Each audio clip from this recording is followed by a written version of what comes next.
Hello, Coach Brittney here with America Scores Cleveland. So today we are going to do a lesson on lines and stanzas. So lines and stanzas are the fundamental aspect of poems. It is how you know a poem is a poem. You look at a poem and you realize it is a poem because of the way it is broken up into the specific lines, specific stanzas versus the very common paragraph form that you're going to find in novels and essays and all kinds of other type of writing. Today we're going to learn out what that means, and then we're going to write our own little poem that uses that. Okay, so the first thing we're going to do is we're going to define what is a line, what is a line break, and what is a stanza, so that we understand the terms that we're using when we talk about poetry.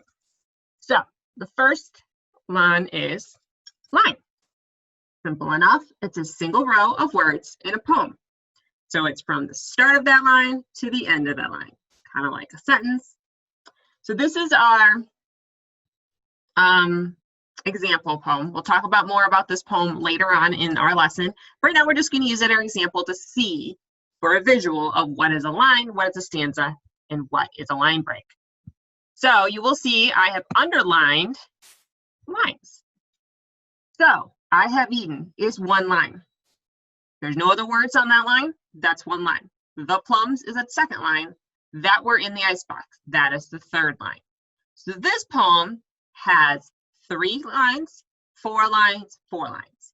So that's 8, 9, 10, 11. So there are 11 lines in this poem. Now, a line break is when a line of a poem stops and the next line begins. So it's where the last word is and in between the first word. So that's considered a line break because it breaks, it ends. So here in our example, you will see I have these nice pink arrows that show us where our lines end and where they start. So I have eaten. Eaten is the end of that line. The next line starts at the. So that is a line break. That's where the line breaks and ends and starts again. So we have plums, that ends it, and that. So that's where our line break is. Icebox and then and. That's where the line breaks it. So we have icebox ends and then and begins the next line. Stanza is a group of lines. So it's the group of lines in a poem. So it's the way that the poems are written. You know a poem because of the format in stanzas. Stanzas is going to be the most common term you hear when talking about poems because that's how we really identify a poem. So people might say, I like the first stanza, or there's 10 stanzas in this poem, or I need you to write a 2-stanza poem. If you want an example in something that you might have known from novels or essays, it's like a paragraph. So it's kind of the ideas are broken up that way. So I have eaten the plums that were in the icebox is one stanza. The then there and which you were probably saving for breakfast is our second stanza. Forgive me, they were delicious, so sweet and so cold is a third stanza. So this is an 11-line poem with 3 stanzas. Okay? Okay. So now I have a challenge for you guys. So this is a poem that I took it out of poem format. I took it out of lines and stanzas format, and I put it in paragraph, novel, prose writing format. What I want you to do is I'm going to put a timer on the screen, and I'm going to give you a minute. And I want you to read through this, and I want you to make a note of where you think the lines should end. Where are the line breaks, and where are our lines? See how many lines you can come up with. I'll give you a hint. This poem technically doesn't have any stanzas. It just has lines. So I want you to look through this and make note of where you think the lines end. So you can do this a few ways. You can either pause this video, recopy the poem, and then make your notes on your recopied one, or you can just on a new piece of paper write, if you think the first line ends at thereabout, just write that word or keep track of your head so that when we go and look at the actual example, you'll know if you were right or wrong, okay? So we have 1 minute on the clock. You'll see your poem is right here, so you can keep an eye on it as the count down. You have 1 minute to decide where you think the line break should be and how many lines are going to be in this poem, okay? So I'm going to start the clock. Ready, set, go. You have 57 seconds. Where are the line breaks? How many lines are in this poem? 50 seconds. Read through it. See if you can figure out why or where these line breaks would be. 40 seconds.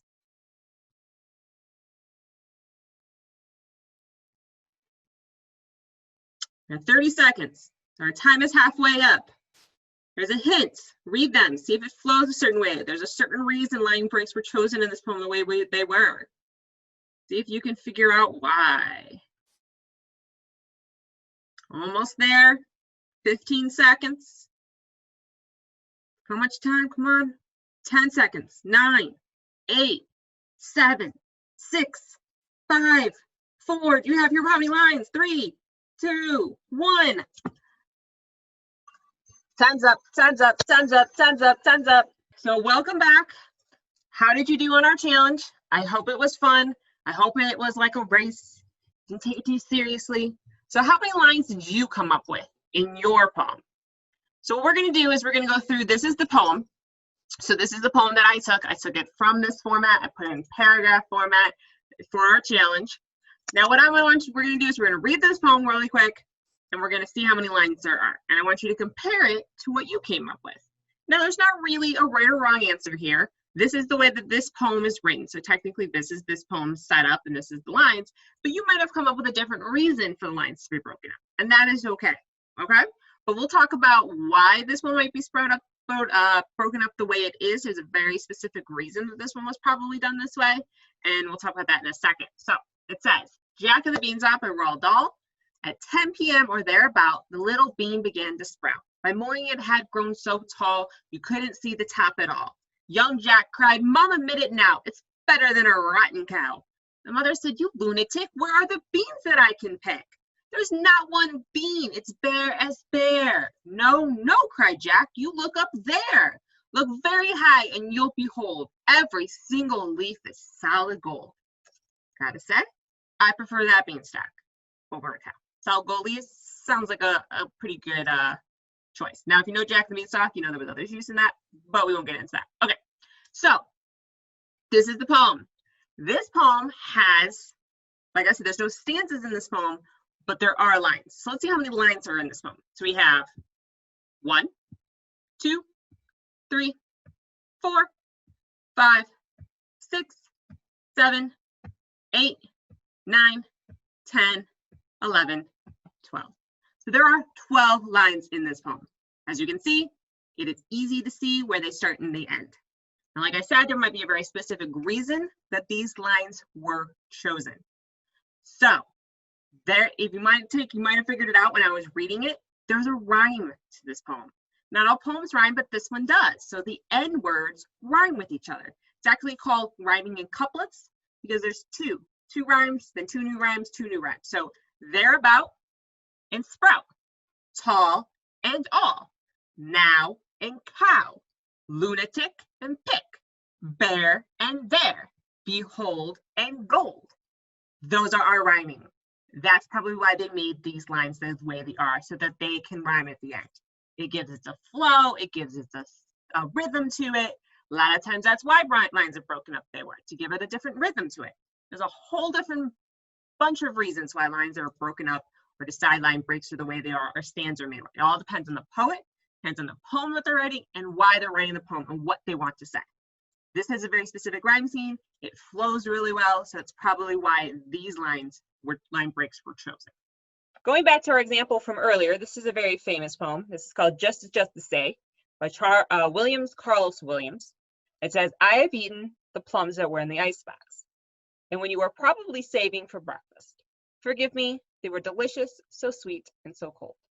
So as we mentioned before, when we're using this as our example, there are 3 stanzas and 11 lines in this poem. Looking at the poem, we're wondering, why did he choose the lines where they line? There could be a lot of different reasons. I'm not the poet, so I don't know off the top of my head. I have not spoken to the poet, but you can see you can emphasize eaten the plums that were in the icebox, in which you were probably saving for breakfast. Forgive me, they were so delicious, so sweet, and so cold. It emphasizes different points. It gives it a different flow. It's a big part of the lines and stanzas too, how it flows, what the rhythm is like. So this is just an example of a non-rhyming lines and stanza poem. So what we're going to do is we're going to write our own. So we're going to write our own This Is Just to Say a Poem. We're going to write our own very small. We're going to write a poem. Doesn't have to rhyme. It can rhyme if you want it to, but it doesn't have to. So I want you to think about 3 things when you're writing your poem. So first of all, think of something you want to tell someone. Did you borrow something? Did you eat the last plum or cookie or candy or pizza or cake or piece of chicken or steak or whatever? Or did you lose something? Did you borrow something from somebody and not give it back? Did you forget you had it? Did you play a game and forget to give it back to that person? What do you have that might have been somebody else's that you want to tell them about? How did that make you feel? So were you happy that you got to play the game longer, but you felt sorry that they couldn't play it? Did the cookie taste really good? You just felt bad that you had it and you shouldn't have taken somebody else's cookie? How did you feel about it? And what do you want to say to that person? What do you want to tell them? I'm sorry. Thank you for letting me have this. I'll give it back as soon as I remember to. Are you happy because you want to say, I enjoyed it. This was awesome. Maybe next time I'll remember to give it back to you in time, or I won't eat that last cookie because I want you to taste how good it was. So what do you want to say to that person? Okay.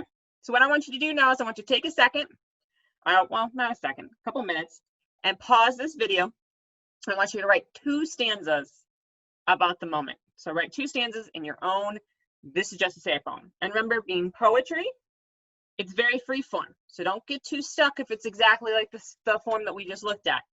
Think about what you want to say to the person, how it made you feel, and what that moment was. So pause the video and come back when you have written your poem. So now you're going to share your poems with us. We want to read, we want to hear, I want to see your This Is Just to Say poem.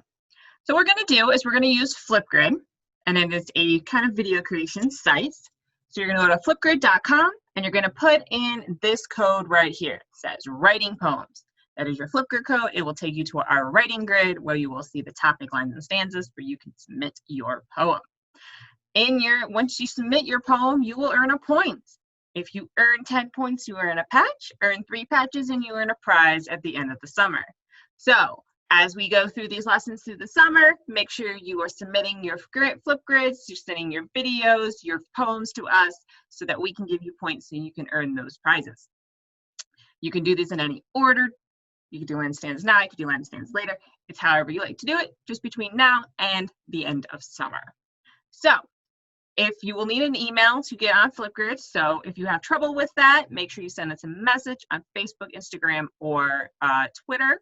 If you do not have an email, we can set up a student ID for you to be able to log in. Just need to send us a message and we'll get that set up for you. We can't wait to read your poems. Have fun, guys.